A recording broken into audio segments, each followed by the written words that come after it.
కూటమి ప్రభుత్వం అధికారంలోకి వచ్చాక వైఎస్ఆర్సీపీ నాయకులపై పరోక్ష వేధింపులకు పాల్పడుతున్నారు. కడప జిల్లా మూలవంకలో గుమ్మ రాజేంద్రనాథ్ రెడ్డికి చెందిన బుద్ధ టౌన్షిప్ వెంచర్కు వెళ్లే దారిని మూసేశారు.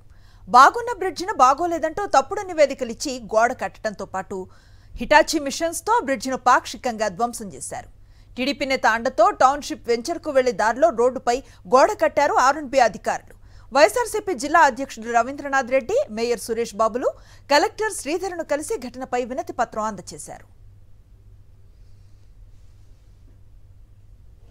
మూలవంకలో పాత ఎన్ఎస్లోనే అది పాత రోడ్డు, పాత రోడ్డులో ఉన్న బ్రిడ్జి పనికొస్తుంది. అదే కాకోకుండా రీసెంట్గా ఈ గవర్నమెంట్కు రాకముందు ఒక 2 నెలల ముందు అనుకుంటాను. సో ఆ 2 నెలల ముందు ప్రభుత్వంతో పర్మిషన్ తీసుకొని వాళ్ళ డిజైన్లు తీసుకొని వాళ్ళ డిజైన్స్ ప్రకారము ఆ బ్రిడ్జిని రిపేర్ కూడా చేయడం జరిగిందనమాట.